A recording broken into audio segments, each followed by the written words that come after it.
Hi Earth Signs! Kamusta kayo? Hope you're all doing well and welcome to 1111 Pinoy Tarot. This is a collective reading for Capricorn, Taurus, and Virgo. Tingnan natin kung anong energy ng person ninyo when it comes to romantic love situation or situationship. Okay. Please subscribe, like, comment, and share, and please tap the bell for updates from this channel. Maraming salamat sa inyo, Earth Signs, Capricorn, Taurus, and Virgo. Energy ng person ninyo, please. Okay.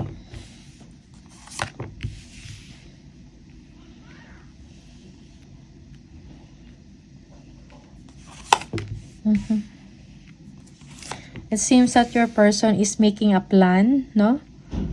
For some of you to go towards you. Okay. Yeah. Siguro nag-aantay lang ng break or ng opportunity yung person niyo para makasama kayo. Yeah, your person wants to be with you. Earth signs. Okay.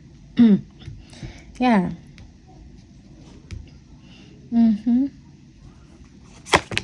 Very attracted sa inyo yung person mo. Okay.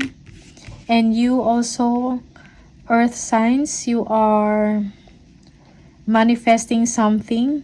Okay. Maybe this is a travel to have time, to spend time with your person. Okay. Merong planning, no? In the situation. Yes. Meron kang desisyon na kailangan gawin. Okay. Yeah, your person wants to spend time with you, no? Siguro meron kayong mga activities na gagawin, okay? Meron kayong bonding, no? Para sa inyong dalawa, okay? So, nag-aantay lang din ng opportunity ang person ninyo or money is the concern for some of you, okay? You are already stressed in your situation, Earth signs, okay? You are doing a lot of things, no? Maybe sa trabaho, you are multitasking, marami kang ginagawa. Okay? Or if you are a homemaker, no? Yeah, marami kang inaatupag, inaasikaso. Okay? You are manifesting something. Okay? Ano natin? Yeah. Okay. You want to be successful, Earth signs, when it comes sa inyong finances or sa inyong trabaho or sa inyong business, no? Yeah, you want to be financially secured, no? Parang yun yung kailangan ninyo, Earth signs. And financially independent, so you can do kung ano yung gusto ninyong gawin. You can buy kung anong gusto mong bilhin. O you can go anywhere that you want, no? Vacation, no? You are manifesting. Yeah, for some of you, yeah, you are manifesting your dreams, no? Maybe about work, okay? Parang nahirapan ka na sa sitwasyon mo, okay? Ten of Cups, tingnan natin, Earth signs.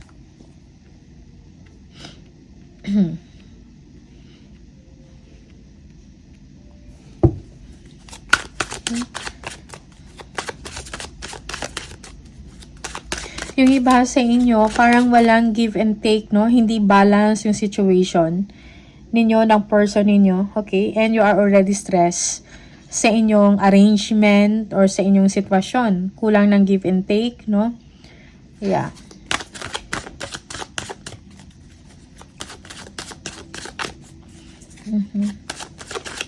Yeah, for some of you, siguro parang magkalayo kayo ng person ninyo, okay? Yeah, you are doing your own thing and then yung person nyo parang may sarili din siyang mundo or meron din siyang ginagawa. Yeah, so that's why your person parang gusto kang nagpaplano siya na makasama ka. Okay, waiting for the chance and opportunity or money to see you.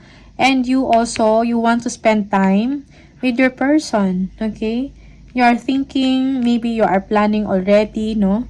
Kung ano yung mga dapat gawin, mga kailangan gawin. Okay? Yeah, for some of you, you have a family with this person or you are in a committed relationship with this person. Yeah.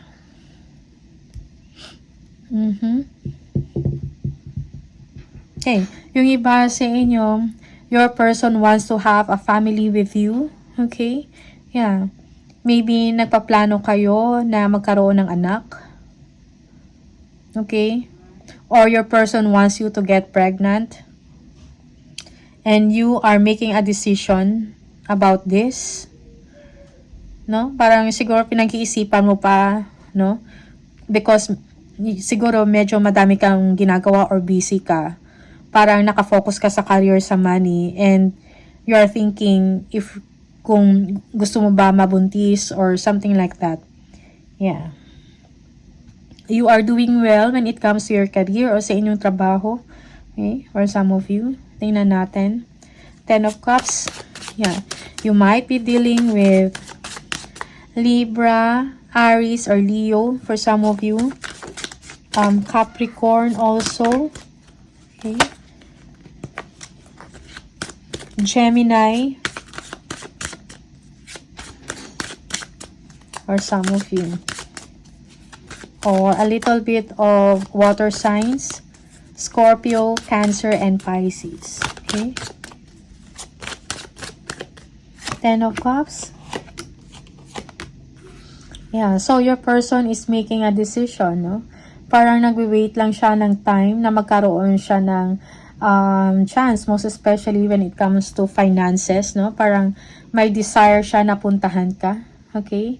And this person is communicating this with you, na gusto kang makasama and spend time, no? Para mag-spend time sa inyo at kung meron kayong pamilya, no? Yeah.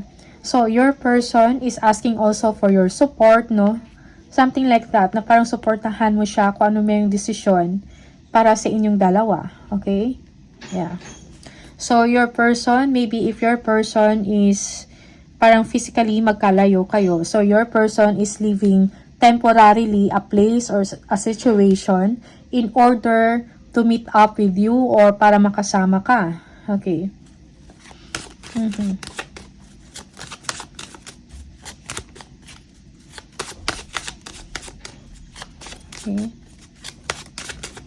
King of Wands, tingnan natin. Yeah. So, your person is, parang nagdidesisyon din siya, no? Or naghahanap din siya ng ways. Pero nagtithink siya about money, no? Yeah. Looking forward siya for a promising na situation, no? Or improvement sa kanyang sitwasyon. Okay? Maybe your person is someone na, you know, a decision maker or a leader, something like that. And nagpaplano siya about a travel. And, yeah, tinitingnan yung resources, no? Hoping na magkaroon ng improvement. Okay?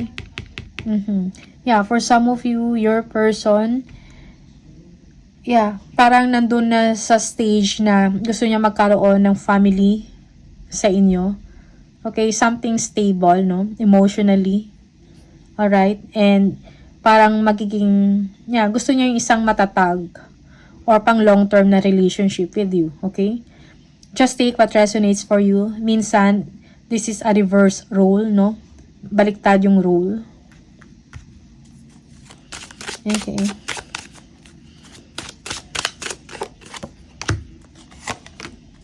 Yeah, okay.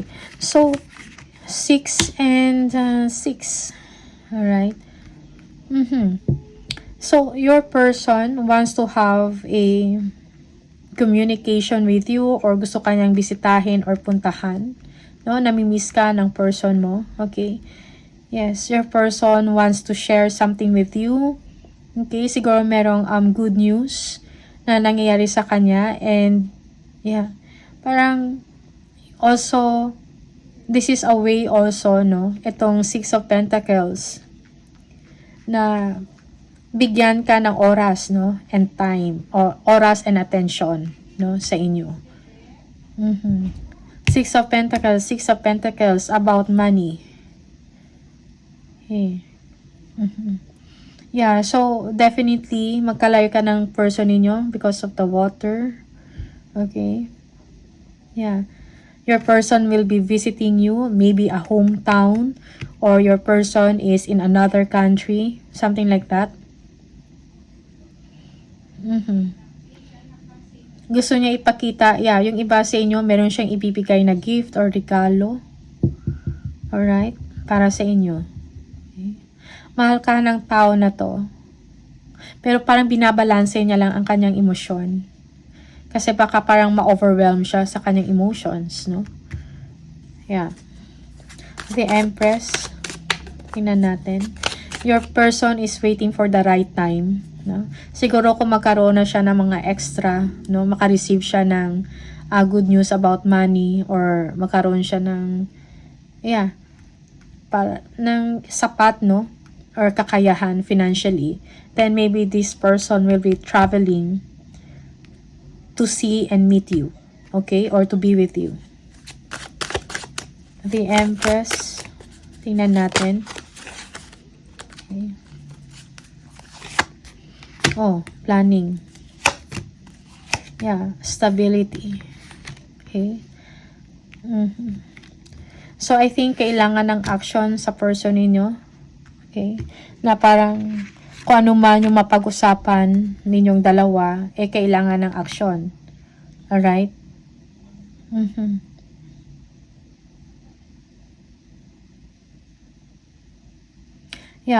For some of you, long-term planning about the future ang pag-uusapan ninyo. Okay? And it seems that your person kailangan niya ng support and confidence, no? Para magawa niya kung anong kailangan. Kailangan niya ng support from you. Okay? This person is ready to have a family. Okay? But, merong kailangan lang niya ng confidence talaga. Okay? And correct, or hindi naman correct, kundi kailangan talaga ng isang matibay na plano and then implementation. Okay?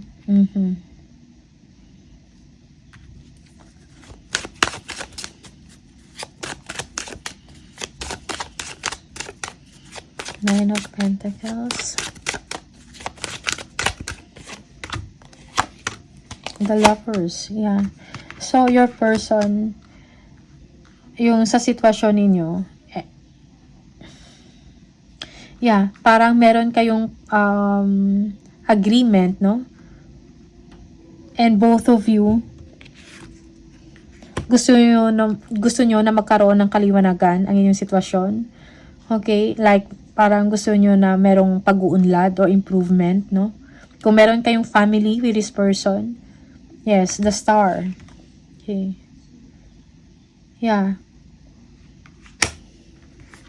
Togetherness, no? It seems na parang magkalayo kayo ng person, no? So, meron kayong desisyon na gagawin, okay? Para sa kaayusan ninyong dalawa or sa inyong pamilya. Everything will be okay, no? Magkakaroon ng healing in the situation, merong pagkikita, pagtatagpo. And everything will be okay, no? When it comes to money, magkakaroon ng solusyon. Yes. Okay. Parang there is a light at the end of the tunnel. Kung meron mang difficulties or harang sa inyong dalawa sa pagtatagpo or meet up, something like that, magkakaroon siya or merong solusyon doon. Okay? Yes. Kailangan lang talaga na parang mag-agree kayo sa isang desisyon, no? A wise and a smart decision para sa inyong dalawa or para sa inyong pamilya. Okay? So, merong opportunity na magsama kayong dalawa. Okay? Yes.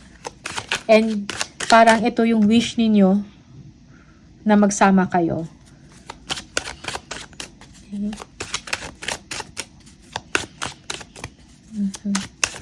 Tingnan natin, the Magician. You are worried, earth signs, about your situation, money matters, no?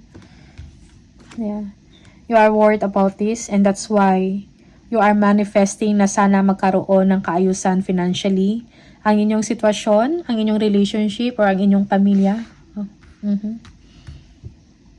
Yes. Yung iba sa inyo kahit merong nag-worry ka.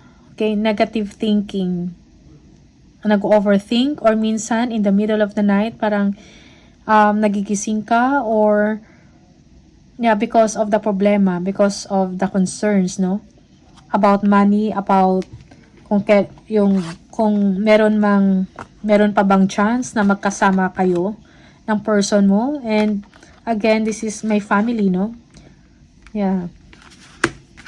Okay. So for some of you, you are manifesting, maybe, yeah, manifesting na magkaroon ng improvement, most especially breakthrough when it comes to finances. Okay?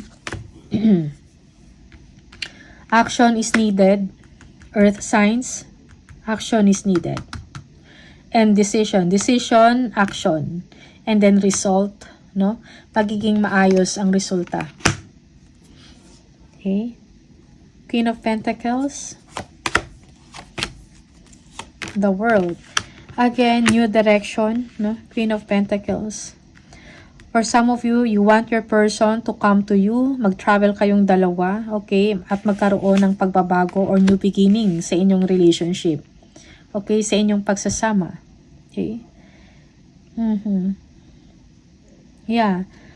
Making time para sa inyong dalawa, sa isa't isa, sa family, or sa family ninyo. Merong travel. It's time for a new direction para sa inyo. Okay? Yeah, merong travel.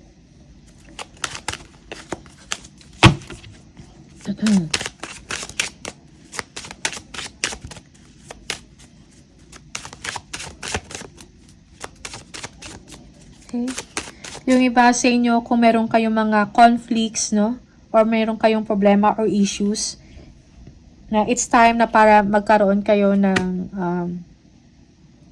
it's time to strengthen the relationship, ang inyong union. Okay? Yeah. 10 of Wands, tingnan natin.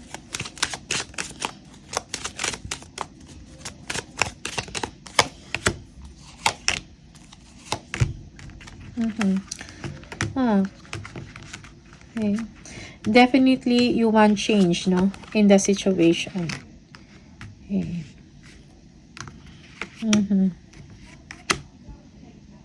Okay. Happiness.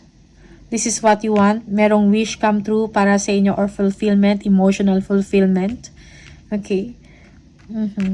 Magkakaroon ka ng balance na emosyon with your partner or with your person, earth signs. Okay, there is love and support. Okay. Yeah. Kung nasa stress na kayo sa inyong situation, okay, magkakaroon ng kaayusan. Magkakaroon ka ng kasiyahan. Okay. Yeah. You will be making a decision, no? Kung nahirapan ka mag-decide, well, in this case, sa energy, it's going to be a yes. Kung ano man yung decision mo. Two of Pentacles. Tingnan natin. Yung iba sa inyo, there is a resurgence of love or relationship, panunumbalik ng isang relasyon or ng pagmamahalan. Okay, yeah. Yung iba sa inyo, you are manifesting your person. Parang nagkaroon kayo ng problema. Okay, dahil parang hindi ka nabigyan ng oras and ng time. You are manifesting that your person, maggawa siya ng time or ng paraan or na makasama ka. Okay, or to spend time with you. Yeah. Okay.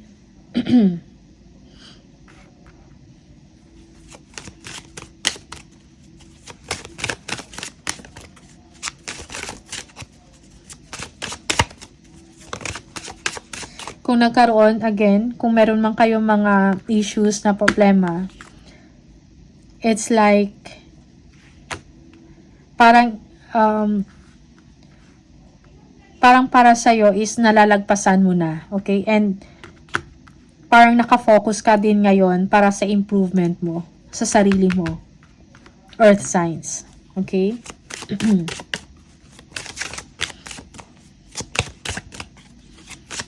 Tingnan natin, Two of Pentacles.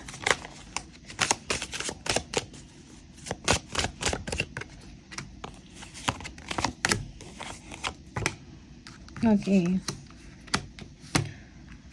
Yeah. So, you will be making a decision, an action at the same time. So, be confident, magtiwala ka, no? Magtiwala ka sa sarili mong kakayahan. Be confident about the situation. Okay? Yeah. Yung iba sa inyo nag-overthink about sa plan. Sometimes parang unsimple, no? And you are just making it, parang kino-complicate mo ang situation. For some of you, ha? Okay? But not all of you. Okay? So, believe in yourself. Have confidence, no, in the situation. Kailangan ng talaga ng planning, okay? Yeah, and at the same time, kailangan din ng desisyon.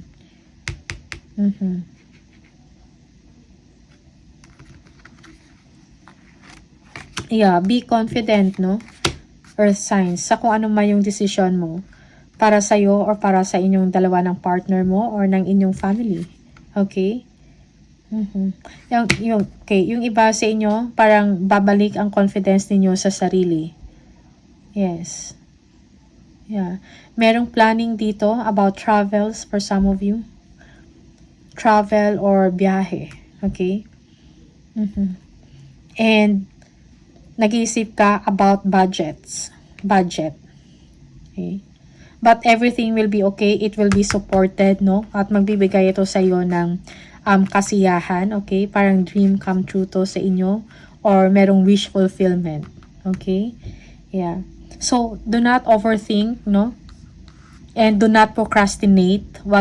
Do not procrastinate or wag ka mag-waste ng time sometimes sa isang situation na parang pinapangunahan mo na, okay? That is for some of you. So, be confident. Basta importante is you have to make a wise and a smart decision. And kung ano man to, yung decision mo is going to be a yes. Okay? Yeah, for some of you, you are conflicted. Merong pag-uusapan, no? Conflict. Okay? Yeah, someone is disappointed. But then, yeah, merong magti-take ng action. Kung meron mang arguments or fighting na nangyari, someone is sorry. Okay? Yeah. And gustong makipag-ayos sa inyo. Alright? Yeah. Rest, no? Kailangan mo pahinga mentally and physically. Planning. Okay? Yeah, there is a surprise for some of you. You are dealing with an air sign, Aquarius, or Gemini. Yeah, there is a new beginning para sa inyong dalawa. Maybe a travel and a commitment. Okay? Yeah. Alright, so, Earth signs, maraming salamat sa inyo. Ito lang yung mga mensahe. And see you on the next video. Bye!